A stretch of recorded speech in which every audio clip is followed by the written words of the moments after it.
really like have an emphatic love for Ohio State growing up. You had a tie to Michigan. I had a tie to and Michigan. Didn't even watch Ohio State a whole Yeah, bunch. like, That's crazy. Yeah, like, I mean, growing up, I knew the Michigan Fight song. Like, I liked Charles Woodson, and it was just kind of crazy. Like, my whole house was like a Michigan house until I committed to Ohio State. Though, that we're finding out, right? That's so crazy because we talk about that, and I was same situation. I had family members that went to Michigan, and then we just had a pipeline of guys from my high school that just kept on going to Michigan. You know what I'm saying? And so it's just crazy how all that happens, and then we still end up at Ohio State. But that's what, like, and I love Ryan Day, but that's my only, like, if I had like any like feedback for him, that's what it would be. It's like, he probably watches the show, so right, yeah, he does. Yeah, shout out Ryan. What up? Shout out, Coach. What up, Coach Day? What up, Coach? I got you. Hey, DeVier about to let you know real quick. Nah, but that's my only feedback. And I think, and to be honest, I think with this year's recruiting class, he did a good job. Get more Ohio guys.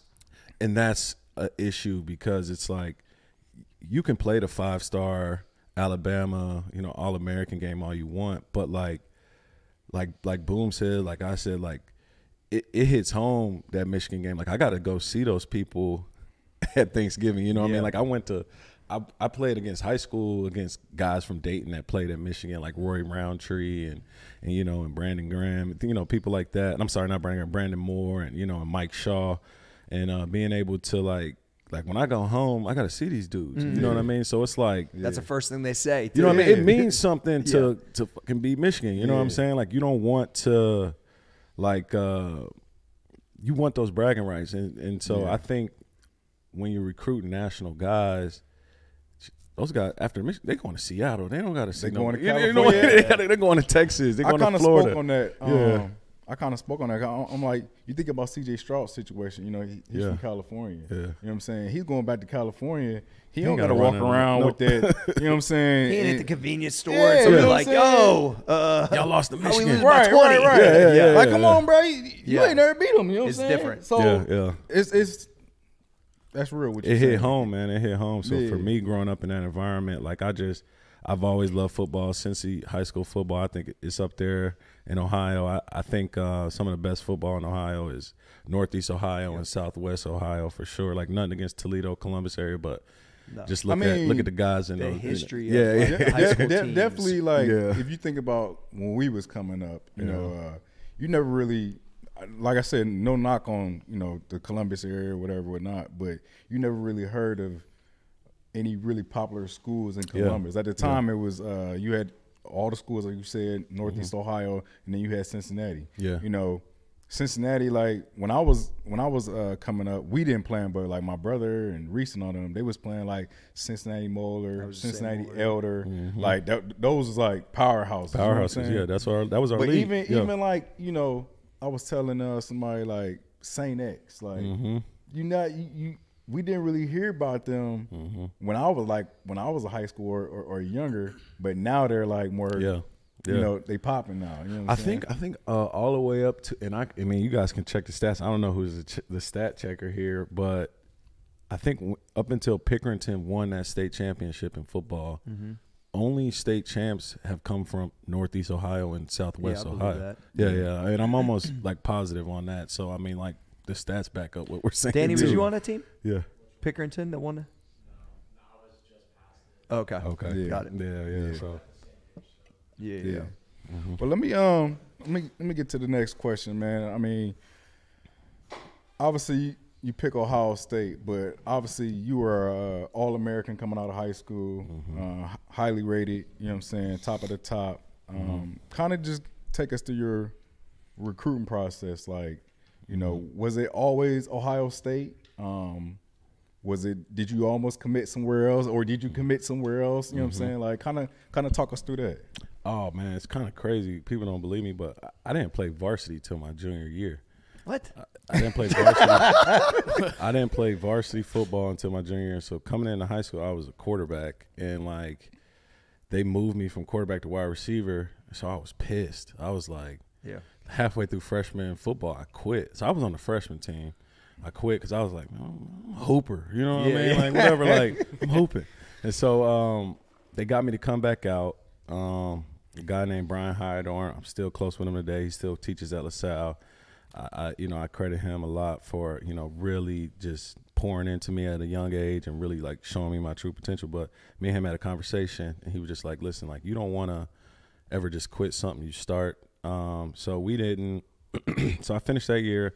Freshman year I played JV basketball. Sophomore year I started point guard varsity.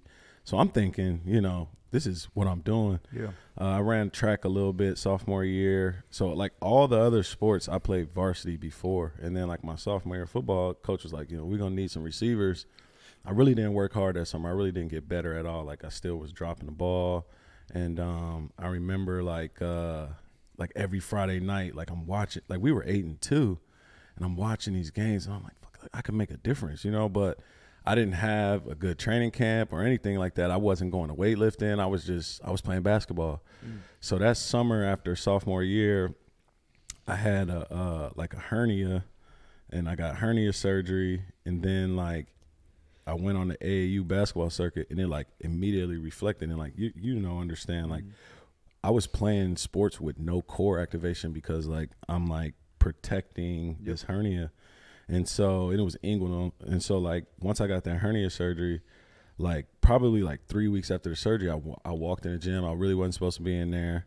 And, like, I just jumped and grabbed the rim. And I was like, whoa, like, that shit was, like, way easier. Yeah. Because I finally have my core. Yeah. You know what I mean? So that summer from sophomore year to junior year, like, I just exploded Your AAU basketball. was probably just It just turned up, like, everything that, like, I could finally feel the weightlifting translate.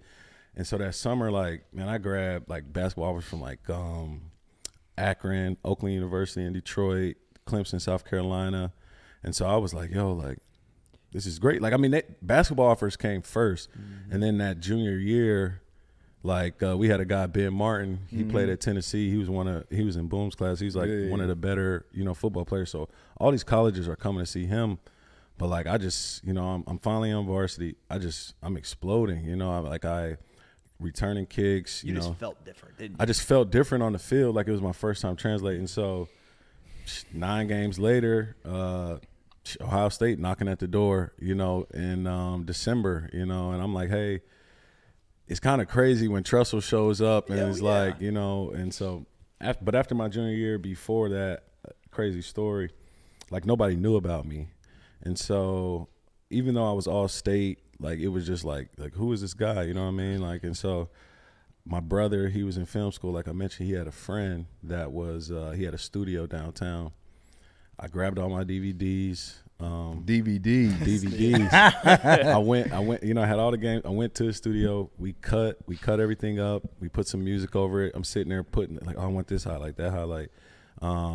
Next day I go to Staples. I get 50 manila envelopes. So I get on Google. I look up recruiting coordinators, address, email. I send out 50 letters. I type up 50 letters, print them out at my mom's desk. Me and her doing this, print them out. And I'm just like, I love this. Hey, hold on. Yeah. I don't mean to cut you off. Yeah. But these kids these days don't understand the process that you're talking about right now. Because all they got to do is post something on social media or JJ you know what I'm saying? Huddle or whatever the Huddle. 10 or years Rivals or of whatever. Professional football, and you had to grind 50 Come on, manila man. envelopes like that. Yeah, You know what yeah, I'm saying? Some yeah. kids, like, that's amazing. They Yeah. need to hear this. Yeah, Like, yeah, that's yeah. 100%. I love this, Yeah. man. Yeah. And so It's good. I sent them out, and it's so crazy. Greg Gillum, he called me. He was like, I saw your tape. And like me and Coach Gillum always laugh about this, but Gillum walked my tape down to Tress, and Hazel was like, check this guy out. He's playing in the GCL, and they know about the GCL, and they were like, why don't we know about this kid? Blah, blah, blah. So that happened. And then when Ohio State came in, it was like, they were like, you're not leaving Ohio. You know what I mean? Hazel was like, you're not leaving Ohio. And then I was like, all right, cool. So I ended up committing my junior year, like March of my junior year, right around my birthday.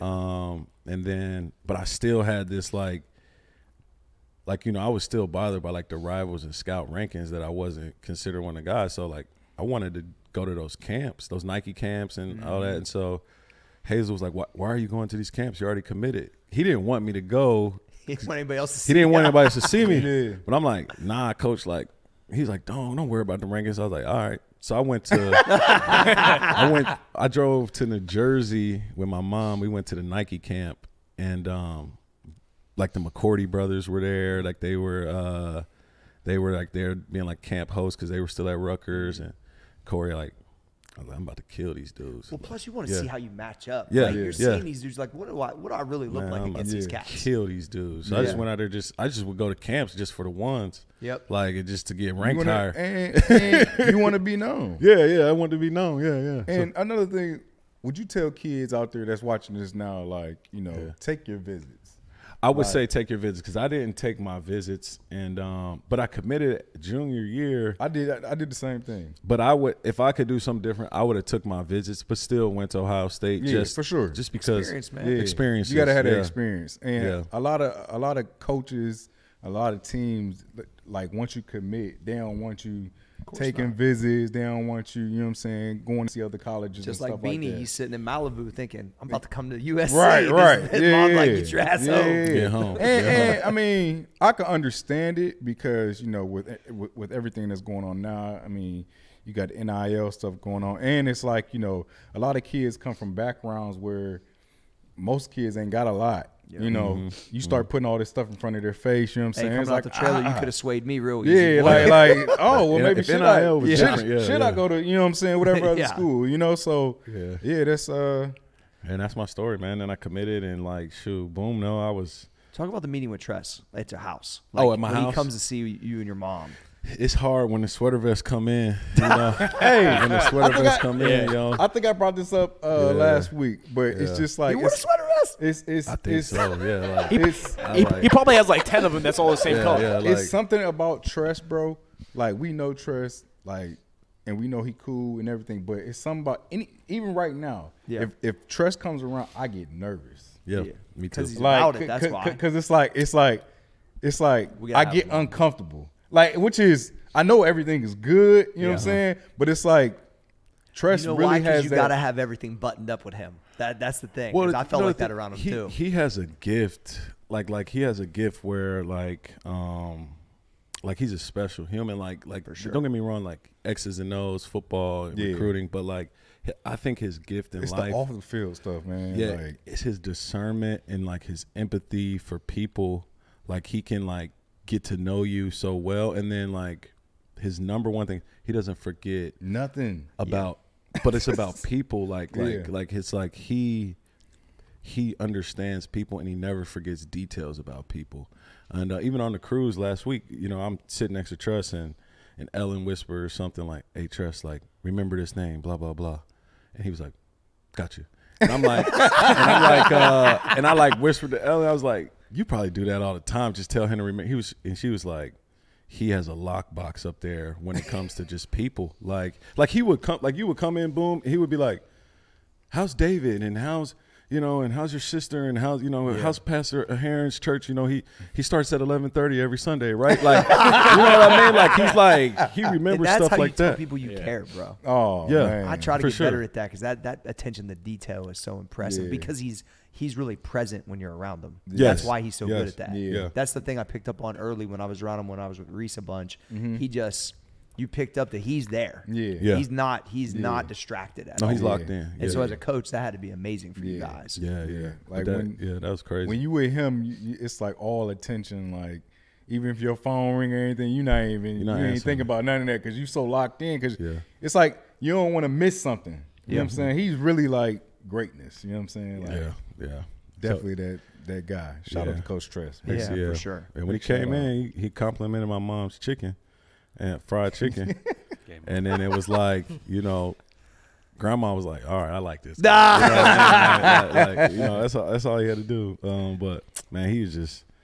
It's when you get around him, and obviously, like Ray, like I always think about this Ray Small comment. Like when we played USC, Ray was on USC's bulletin board because he was like, "I got recruited to USC, and Pete Carroll just want to make NFL players, but Tress is more about making you a better man." And like they took it negatively, but like it's so true. Like he's all about what can you become after? Like how can you use football? Like his whole block of life thing that we would do every morning, you know, moments of silence, taking time, Quiet to, time, like look at quotes, Bible verses, manifest, you know, what you want for the day, like having like a topic for the day. And like we didn't know at the time, but now like I implement that into my daily life. You know what I mean? We like definitely using now because it's like we be in there. It's like, man, why we gotta go to quiet time, bro? Like, why we gotta write? Why we gotta write these letters to the people that you know what I'm saying doing all this stuff for us? I forgot about the letters. We would write letters every year. We had to write letters. So Tress used to make us write letters at the start of training camp. Anybody who paid for our scholarships. You know what I'm saying? Yeah, and then like our former coaches, our family members. You know? Because he knows how important it was just so many like small detailed things. This was like every day. Like you would have to write to somebody every day. He still tweets about that. Oh yeah. But like now it's like as being an adult and even being like a parent now, it's like you use so many tools that he taught us, man, and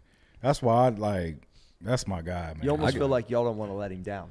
Oh, right? Almost like a parent. So that's how I feel when you guys are talking about him. So I think that's why every time when you see him or get around, it's like, all right, I gotta be on top now. Like he gonna ask me about such and such. I want to make sure it's the right answer, so that he's proud. Like that's cool. Yeah. So that's a hard thing to do. It has to be so authentic and real, and that's why it impacted you guys so much. It's pretty awesome. Most definitely. Awesome, dude. Most definitely. Awesome, dude. So obviously you covered your time in high school.